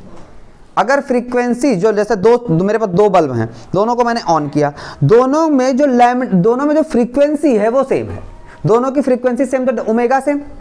तो हम बोलेंगे कि ये दोनों bulb क्या हैं? ये दोनों जो सोर्स ऑफ लाइट है, ये कैसे हैं? कोहेरेंट हैं। बात समझ में आई? तो ओमेगा सेम, ओमेगा सेम क्यों है? ऐसा हमने किया है, ऐसा हमने किया है। हम चाहते तो सोर्स से अलग अलग ओमेगा निकाल सकते थे ना, पर हमने ऐसा नहीं किया। बात समझ में आई? अच्छा, अगर ओमेगा सेम है तो ओमेगा बराबर क्या होता है? 2 पाई एफ। इसका मतलब फ्रीक्वेंसी सेम, इसका मतलब फ्रीक्वेंसी सेम। अच्छा, अब एक बात बताओ, अगर दोनों वेव की मीडियम जो है वो सेम हो जाए, मीडियम ऑफ वेव सेम हो जाए, तो v सेम हो जाएगा, वेलोसिटी सेम हो जाएगी। भाई एक ही मीडियम है, तो एक ही मीडियम में क्या होगी? उनकी वेलोसिटी सेम सेम होगी। बात समझ में आई? अगर वेलोसिटी सेम है तो वेव नंबर क्या होता था? k is equal to 2 pi by lambda. तो अगर v सेम है तो v is equal to f into lambda होता है। किसी भी वेव के लिए ट्रू है ना, v बराबर f इंटू लैम्डा। अब अगर f सेम है, v सेम है, तो लैम्डा सेम हो जाएगा। बात समझ में आई? तो इसका मतलब क्या हो गया? v बराबर होता है f lambda, f same, v same, तो लैम्डा सेम। तो देयरफॉर क्या हो जाएगा? वेवलेंथ सेम हो जाएगी। बोल भाई, ये बात समझ में आई? वेवलेंथ सेम हो जाएगी। और k बराबर क्या होता है? k बराबर होता है 2 पाई बाई लैम्डा। तो फिर क्या हो जाएगा? k भी सेम हो जाएगा। वेव नंबर k क्या था? k भी सेम हो जाएगा। इतनी बातें समझ में आ रही हैं? k भी मेरा सेम हो जाएगा। क्लियर यहां तक की बातें? अच्छा, अब सुनना, अब सुनो, यहां से यहां जाने में मान लो दोनों वेवों को t टाइम लगा। S1 S2 सोर्स से P पॉइंट तक पहुंचने में मान लो दोनों वेवों को t टाइम लगा, t टाइम में वहां पहुंचेंगे। अच्छा सुनो, टाइम सेम है। अब मेरे को बात बताओ, अगर ये दोनों सेम डिस्टेंस ट्रेवल करके पहुंची होती तो क्या यहां पे पाथ डिफरेंस आता? नहीं आता। क्योंकि भाई नहीं समझो, अगर तुमने शुरू से ही पाथ फेज डिफरेंस कर दिया है, मतलब एक नीचे जा रही है, एक ऊपर जा रही है, ऐसे ऐसे, तब तो आएगा। लेकिन अगर तुमने शुरू में ही बल्ब दोनों एक साथ ऑन किए और दोनों बल्बों का ओमेगा सेम है, फ्रीक्वेंसी सेम है, तो क्या होगा? दोनों वेव ऐसी जाएंगी। और अगर दोनों साथ में ही पहुंच रही किसी पी पॉइंट पे, तो एक ही साथ या तो ऊपर ही जाएंगी या तो नीचे ही जाएंगी, फेज सेम होगा। पर एक ज्यादा ट्रेवल करके आ रही है, एक कम ट्रेवल करके आ रही है, तो दोनों चांसेस हैं यहाँ पे। ऐसा भी हो सकता है कि भाई पहुंचने के बाद दोनों के फेज सेम हो जाए, चांसेस है ना। पर हम ये मान के चल रहे हैं कि दोनों का फेज डिफरेंट है, क्योंकि पाथ का डिफरेंस आ गया। इतनी बातें समझ में आई भाई? अच्छा सुनना, after time t both waves reaches to the point P। Reaches two point P, दोनों वेव P पॉइंट पे पहुंच गए। अब P पॉइंट पे पहुंच गए तो P पार्टिकल का क्या करा रहे होंगे, ये नेट डिस्प्लेसमेंट करा रहे होंगे। तो नेट डिस्प्लेसमेंट क्या हो जाएगा, vector sum of y1 and y2। तो जो y नेट आएगा वो हो जाएगा a1 sine omega T plus के x1 और plus a2 sine omega T plus के x2। प्लस माइनस होता है पर अपने को इतना घुसना नहीं है, ये भी पता तुम्हें प्लस माइनस से क्या होता है, डिफरेंट साइन है, सेम साइन है, ठीक है। अब भाई साहब मेरे को ये बताओ, तो ये वाली इक्वेशन बनी, क्या किसी वेव की इक्वेशन है? क्या ये किसी वेव की इक्वेशन है या किसी एसएचएम की इक्वेशन है? ये वेव की इक्वेशन थी, ये वेव की इक्वेशन थी, ये मेरा एसएचएम की इक्वेशन है। एसएचएम क्वेश्चन याद आ रहे हैं, कॉस साइन है ना, याद आ रहा है ना? तो ये मेरी इसी फॉर्म में होती थी। तो ये कैसा होगा, this is the equation of SHM of the particle present at point P। This is the equation of SHM of the particle हाल फिलहाल के लिए हम ये बोल रहे हैं कि प्रेजेंट एट P, क्योंकि हम P को कंसीडर करके चल रहे हैं पार्टिकल। तो P का क्या हो जाएगा, एसएचएम हो जाएगा। इतनी बातें समझ में आई। अब मेरे को एक बात बताओ, अगर मैं बोलूं कि यहां पे फेज का डिफरेंस आया तो आंसर है हाँ, there is a difference of phase due to the difference of path, ठीक है। तो क्या हुआ, there is difference of phase due to the difference of path. और वो फेज को हम किससे रिप्रेजेंट करते हैं, फाई से। फेज को किससे रिप्रेजेंट करते हैं, फाई से। तो फाई बराबर क्या हो जाएगा, फाई बराबर हो जाएगा फेज का डिफरेंस। तुम ये फेज माइनस ये फेज कर दो या ये फेज माइनस ये फेज कर दो। तो मैंने किया ओमेगा टी प्लस के x2 minus omega T plus के x1। अब माइनस साइन कटेगी तो ओमेगा टू कटेगा, उसके बाद के x2 माइनस के x1 आ जाएगा, के कॉमन ले लेंगे तो फाई इज इक्वल टू क्या आ जाएगा, के x2 माइनस x1 और फाई बराबर क्या आ जाएगा, के डेल्टा x। याद आ गया, फेज यहाँ डेल्टा फाई हमने पढ़ाया था पिछली बार। फेज का चेंज मतलब डेल्टा लगा दो, नहीं लगाओ तो भी चलेगा, ठीक है ना, समझ आई बात। फेज का डिफरेंस कितना आ गया, के डेल्टा x। के डेल्टा x में क्या है, ठीक है ना, यहां पे डेल्टा x क्या है, डेल्टा x पाथ डिफरेंस,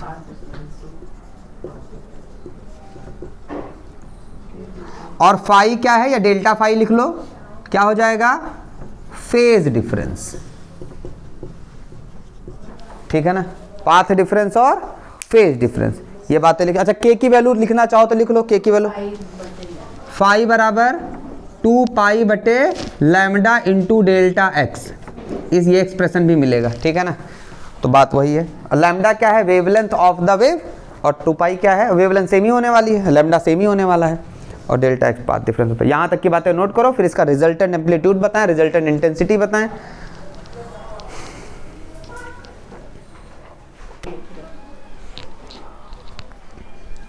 कहाँ तक पहुँचे हो? अरे भैया वो ड्रिल चाहिए क्या, आने वाली है ड्रिल मशीन होल करने की, बोर्ड गड़ा बोल रहे हैं भैया, करके दिखाओ। इस दिन बोले सभी हटाएं, हटाएं साक्षी। यार मुझे समझ में नहीं आता इतना डिफरेंस कैसे लिखने में हो सकता है। किसके वो मतलब वो लिख के तुमसे पहले कितने पहले बैठ जाता है। देखो आप उसकी राइटिंग में बहुत छोटी है, तो वो छोटा फटाफट पता इतना वेरिएशन आ जाएगा इसकी वजह से। हाँ आता है, आपको ऐसा लगता है। बोले ये हाथ भी बड़े हैं। हाँ ये देखो हाथ बड़े हैं, सही पॉइंट बोली। हाथ बड़े हैं, 4 हाथ नहीं है, एक ही पेन से लिख। देखो ना कितने, चलो चलो ये देख, लिख हो गया। देखो ना कितना है वो। वीडियो चालू है, ये कौन देख रही है? चलो ध्यान देना। अच्छा वीडियो में अब बात करते हैं, सुनो, मेरा y1 कितना था, a1 sine omega T plus के x1, मेरा y2 कितना था, a2 sine omega T plus के x2, कहाँ पे था, तो एट पॉइंट P पे आ गया था, ऐसा P पॉइंट पे ऐसा हो गया था, बाकी निकला था तो बिल्कुल सेम फेज में था, ठीक है ना। अब सुनना, यहाँ पे अगर मैं, सुनो, इसका नेट एम्पलीट्यूड हम अपन लोग करने क्या चल रहे हैं कि इसकी वजह से जो नेट एसएचएम की इक्वेशन आएगी, जो अपन ने अभी मर्ज की थी, y1 और y2 को मर्ज की थी, उसकी जो नेट इक्वेशन आएगी, मान लो नेट इक्वेशन yr आ गई, रिजल्टेंट एसएचएम की, ठीक है ना। तो उसको लिखने के लिए हमें उसके लिए क्या चाहिए, उसका रिजल्टेंट एम्पलीट्यूड चाहिए। क्या चाहिए, रिजल्टेंट एम्पलीट्यूड चाहिए। तो रिजल्टेंट एम्पलीट्यूड के लिए क्या करो, देखो, मान लो मेरा ये हो गया a1, एम्पलीट्यूड हमने a1 ड्रॉ कर लिया। a1 ड्रॉ करने के बाद मैंने एम्पलीट्यूड a2 ड्रॉ कर लिया, ठीक है ना। a1 और a2, ये a2 ड्रॉ कर लिया, चलो। और a1 a2 के बीच में फेज कितना डिफरेंस है, 5, फेज डिफरेंस 5 है। इन दोनों का रिजल्टेंट कहाँ जाएगा, मान लो यहाँ जाएगा, या ऐसे रिजल्टेंट, एक काम करो, ऐसे नहीं ड्रॉ करो, वो लॉ ऑफ पैरेललोग्राम लगाओ, ऐसे होता है। और लॉ ऑफ पैरेललोग्राम में जो ये गया, ये मेरा AR हो जाता था रिजल्टेंट, ठीक है ना। अब रिजल्टेंट एम्पलीट्यूड होता कितना था, तो ध्यान से देखो, AR square vector AR square is equal to A1 का स्क्वायर A2 का square plus 2A1 A2 cos 5, यही होता था रिजल्टेंट एम्पलीट्यूड। ठीक है ना, R का स्क्वायर इक्वल टू A का स्क्वायर B का स्क्वायर 2AB cos 5, यानी कि resultant amplitude depends upon the phase difference. Resultant amplitude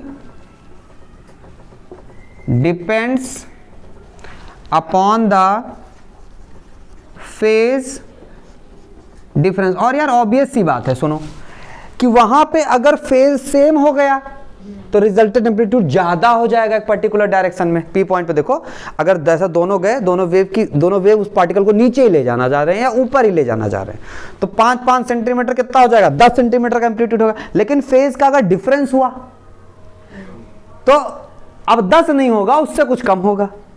अब ये डिपेंड करता है, 0 भी हो सकता है। तो यानी कि कहीं ना कहीं फेज पे डिपेंड करेगा। बात समझ में आई, कहीं ना कहीं फेज पे डिपेंड करेगा, ये बात समझ में आई।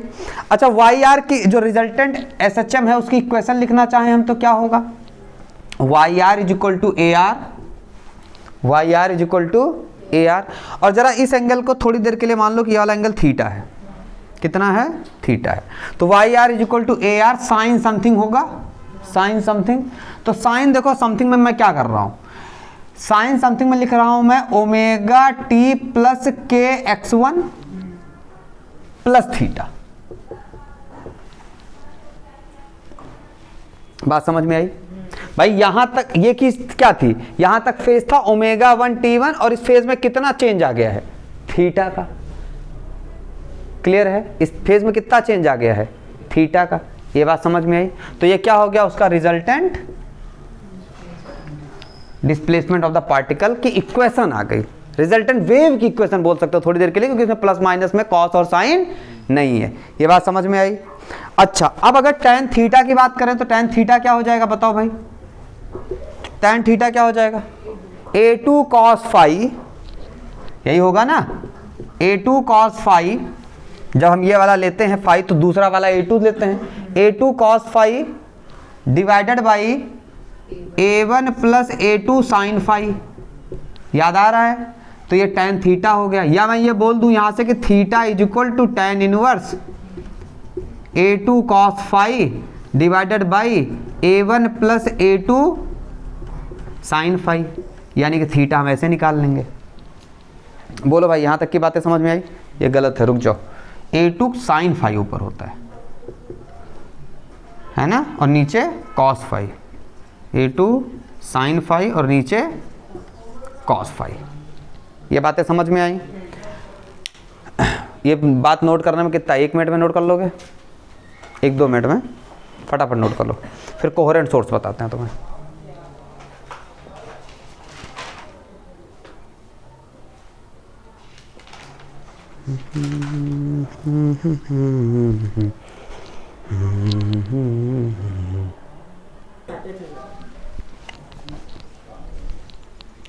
चलो भाई, अब बात करते हैं कोहेरेंट सोर्सेस की।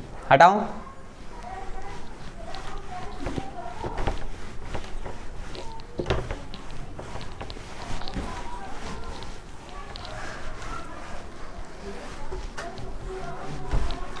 देखो इस बार मन लगा के लिखा है तुमने, साथ साथ में फिनिश किया है ना? अभी वो लिख ही रहा है, इस बार देखो सब जल्दी लिख लिया ना सबने, नहीं तो क्या होता है, तुम लोग छोड़ दो। कोहेरेंट सोर्स ऑफ लाइट या कोहेरेंट सोर्सेस कौन से सोर्स होते हैं? ध्यान रहे बेटा, ये इंपॉर्टेंट है, बेशक ये बहुत सरल है, बहुत इजी है, लेकिन ये है इंपॉर्टेंट। कोहेरेंट सोर्सेस पूछ सकते हैं 1 नंबर में कि डिफाइन कोहेरेंट सोर्सेस या what is the coherent sources, मतलब कुछ भी करके पूछ सकते हैं। तो आप जानते तो हो ही क्या होता है कोहेरेंट सोर्सेस, ठीक है ना। Coherent sources are those sources, coherent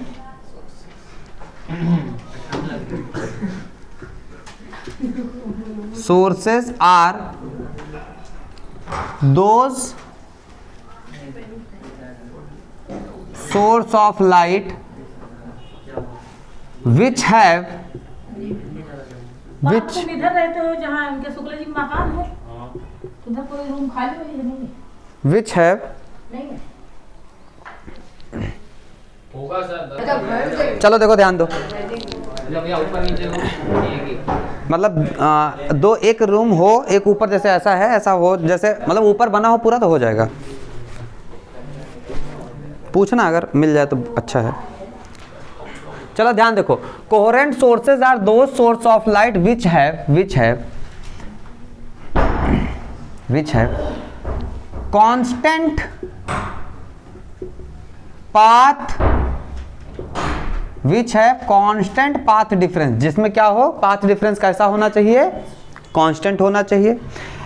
which do not change with the time,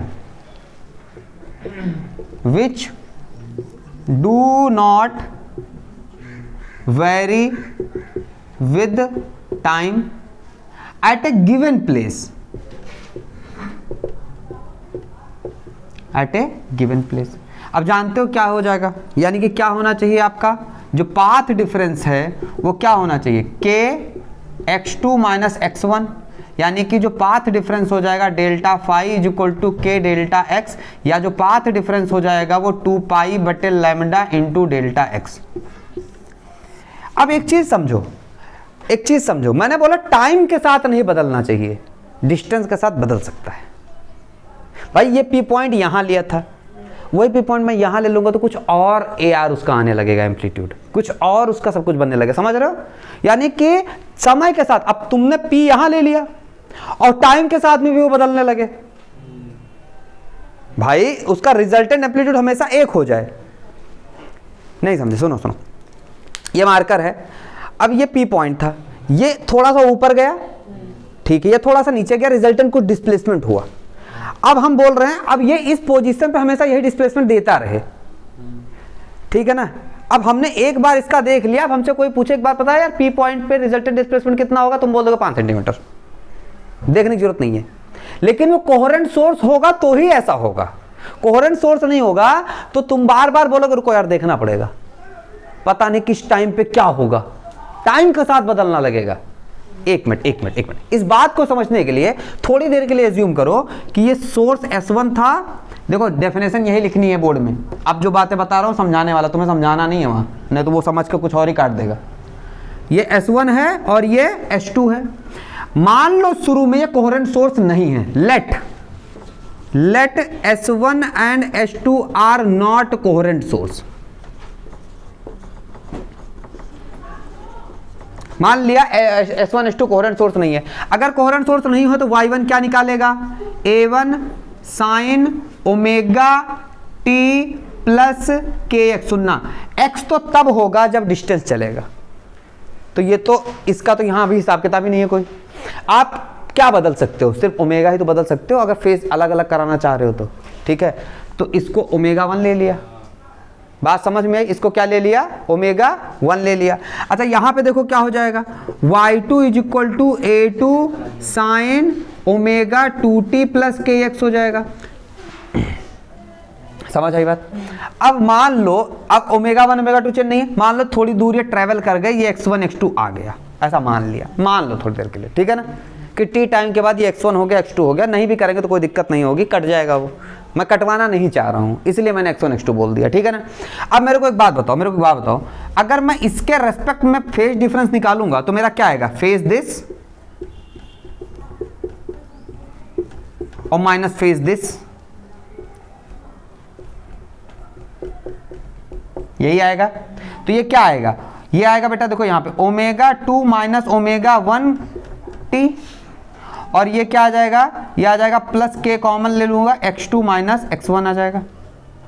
अब ध्यान से देख बेटा इस एक्सप्रेशन में, ये फाई अब टाइम पे डिपेंडेंट हो गया, ये फाई जो फेज का चेंज आया यहाँ पे वो टाइम पे पहले सिर्फ ये था।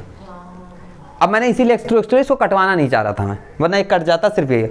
अब ये फेज टाइम पे डिपेंडेंट हो गया, टाइम के साथ में फेज बदलेगा, और टाइम के साथ फेज बदलेगा तो AR स्क्वायर होता है बेटा A1 का स्क्वायर प्लस A2 का square plus 2A1 A2 cos phi. अब AR फाई पे डिपेंड कर रहा है और फाई टाइम पे डिपेंड कर रहा है, तो टाइम के साथ फाई बदलेगा और फाई के बदलने के साथ AR बदलेगा। मतलब आप तुम इस पार्टिकल का एम्पलीट्यूड जीवन में बता नहीं सकते, रिजल्टेंट एम्पलीट्यूड बता नहीं सकते। जब तक बोलोगे 3 सेंटीमीटर तब तक वो दूसरा जब तक देखेगा 2.5 हो जाएगा। अरे हर नैनो सेकंड बदलेगा ना, टाइम रुकने वाली चीज है नहीं, तो क्या होगा, इसका जो रिजल्टेंट एम्पलीट्यूड है वो समय के साथ बदल रहा होगा। इसलिए कोहेरेंट सोर्स लिया जाता है, इसलिए कैसा लिया जाता है, कोहेरेंट सोर्स लिया जाता है। समझ आई बात।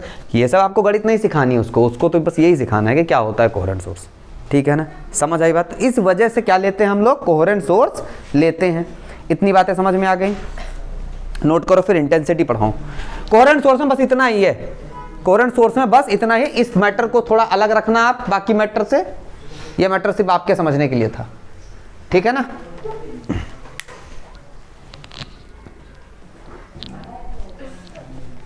चल बेटा देख, अब बात करते हैं हम इंटेंसिटी की।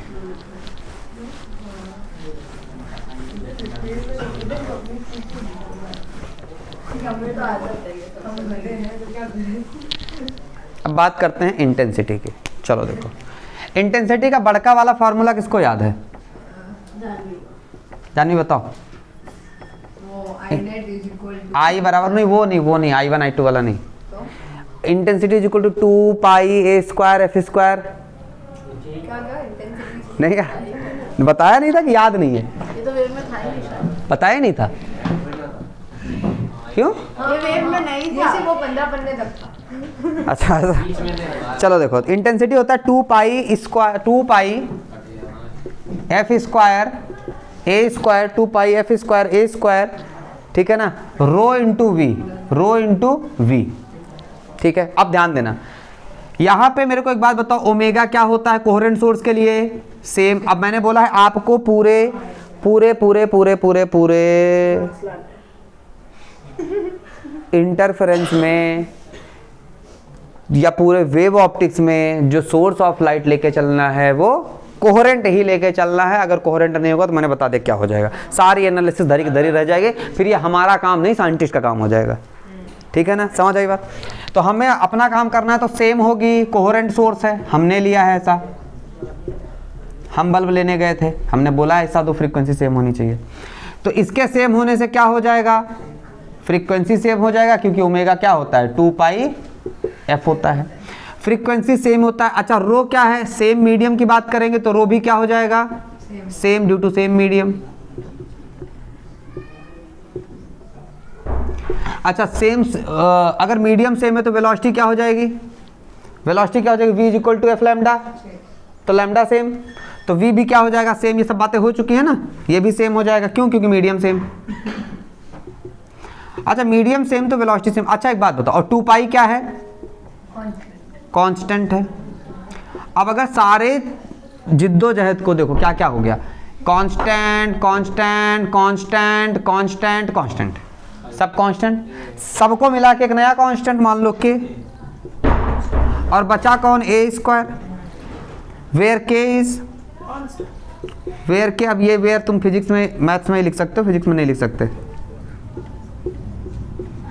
वेयर के बराबर 2 पाई एफ स्क्वायर रो वी, तो आई बराबर, I is directly proportional to क्या हो गया? अब आपको जब एसएल अरोरा साहब को खोलोगे तो आपको यही दिखेगा कि intensity of the light is directly proportional to the square of the amplitude of the light. ठीक है ना, वो यही बताएंगे। अब सुनना, यहाँ से यहाँ से यहाँ से यहाँ से यहाँ से देखो, एक चीज़ अपने को समझ में आई, एक चीज़ अपने समझ में आई। यहाँ से ये चीज़ कोपचे में लिख के चलिए चलो। ए स्क्वायर बराबर क्या हो जाएगा? आई बाई के। ए स्क्वायर बराबर क्या हो जाएगा? आई बाई के। अब सुनना, अगर मैं बोलूँ कि 2 सोर्सेस थे, कैसे सोर्स होंगे? ये कोहेरेंट सोर्स होंगे। ये पी पॉइंट है, ढिंचिंग ढिंचिंग ढा, ढिंचिंग ढिंचिंग ढा, ये हो जाएगा आई आर। यहाँ पे मान लो इसकी इंटेंसिटी I1, इसकी इंटेंसिटी I2, और यहाँ पे रिजल्टेंट इंटेंसिटी IR और रिजल्टेंट एम्पलीट्यूड AR। समझ आई बात? रिजल्टेंट डिस्प्लेसमेंट YR, ये सब तो होता है यार, ये सब तो कर चुके हो ना आप। पी पे आने के बाद सारी बातें चेंज हो जाएगी।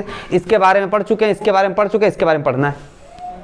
ठीक है ना? अब सुनो सुनो सुनो सुनो, अब सुनो, आप क्या जानते हो? हम जानते हैं AR square is equal to A1 square plus A2 square plus 2A1 A2 cos phi. ये बात आप जानते हैं, ये बात आप जानते हैं। अगर ये बात आप जानते हैं तो आपको ये बात जानने का पूरा पूरा अधिकार है कि इसको हम I बाई के लिख सकते हैं। तो ये क्या हो जाएगा? ये हो जाएगा IR ना, क्योंकि स्क्वायर ही I बाई के है, तो A square is equal to I by K. तो IR बाई के, इसका I1 मान रखा है तो क्या हो जाएगा?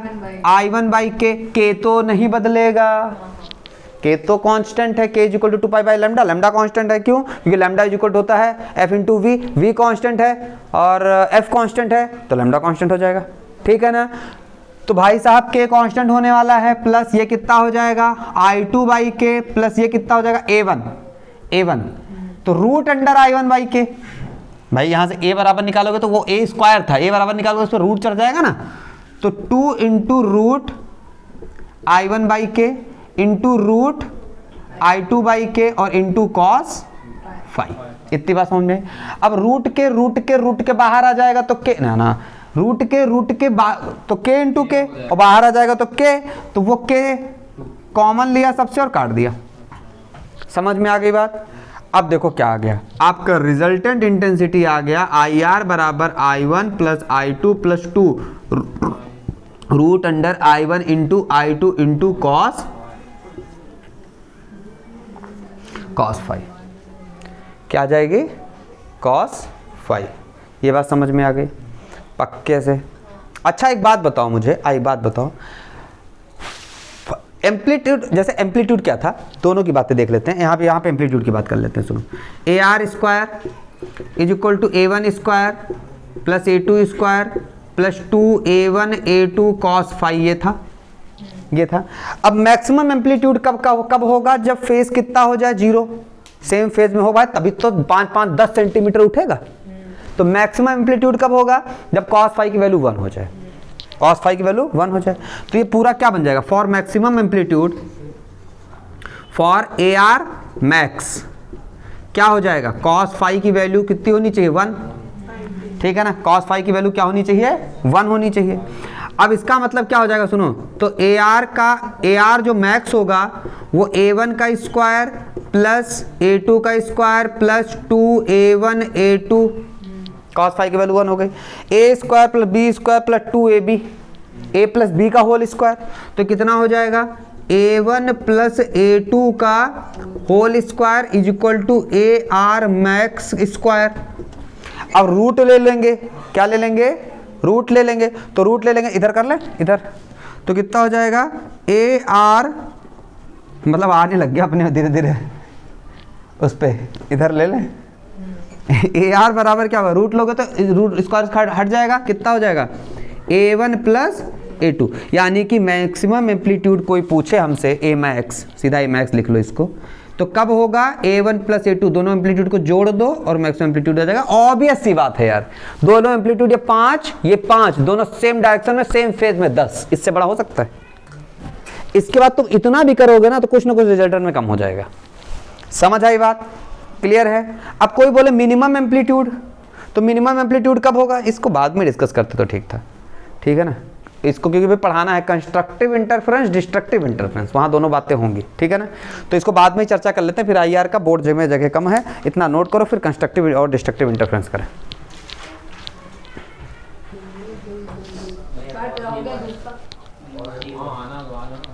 चल बैठ जा शिराजा, याद रहता है भैया। आओ देखो, कंस्ट्रक्टिव इंटरफेरेंस और डिस्ट्रक्टिव इंटरफेरेंस।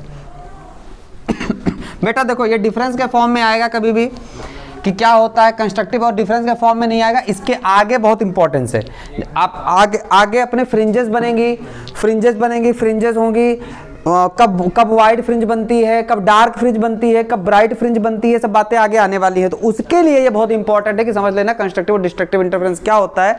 हो सकता है डिफरेंस के फॉर्म में पूछ ही लें, वो तो अलग बात हो गई एक दो, पर ये नहीं आएगा तो आगे कुछ नहीं आएगा। समझ आई बात, ये नहीं आएगा तो आगे कुछ नहीं आएगा। तो सुनो, अब ऐसे इसी डिफरेंस के फॉर्म में लिख लेना सब लोग। एक तरफ लिखना कंस्ट्रक्टिव इंटरफेरेंस और एक तरफ लिखना डिस्ट्रक्टिव इंटरफेरेंस। सुनो, इसके बारे में थोड़ा थोड़ा जानते होगे, शायद से थोड़ा थोड़ा जानते होगे, कंस्ट्रक्टिव डिस्ट्रक्टिव के पढ़ाया था 11th में, थोड़ा थोड़ा जानते होगे वेव, कि जब वेव सेम फेज में हो तो कंस्ट्रक्टिव बनता है, जब वेव बिल्कुल अपोजिट फेज में हो जाए, फेज चेंज नहीं, अपोजिट फेज हो जाएगा, तो उस केस में क्या हो जाएगा, डिस्ट्रक्टिव हो जाएगा। मतलब ये हुआ कंस्ट्रक्टिव और ये हुआ डिस्ट्रक्टिव। डिस्ट्रक्टिव फेज में देखो, जब कंस्ट्रक्टिव फेज होगा उस टाइम पे अगर साउंड की वेव है तो लाउडनेस उस टाइम पे बहुत ज़्यादा पीक पे होगी, क्योंकि एम्पलीट्यूड अचानक से 5-10 सेंटीमीटर हो जाएगा।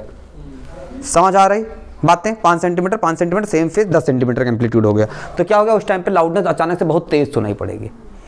अगर डिस्ट्रक्टिव इंटरफेरेंस होगा तो आवाज़ गायब हो जाएगी। यही चीज़ लाइट के साथ लो, अगर कंस्ट्रक्टिव इंटरफेरेंस होगा तो उस टाइम पे ब्राइट बनेगा, फ्रिंजेस बोलेंगे आगे, ब्राइट स्पॉट बनेगा, ठीक है ना। और अगर डिस्ट्रक्टिव इंटरफेरेंस होगा तो वहाँ पे डार्क स्पॉट बनेगा, यानी कि पूरी ब्राइटनेस खत्म हो गई, सारा एम्पलीट्यूड खत्म हो गया। ये बात समझ में आई? चलो अब बात करते हैं, या छोड़ो, बाद में करेंगे, अब ये पढ़ने देंगे नहीं, कंस्ट्रक्टिव डिस्ट्रक्टिव करते हैं।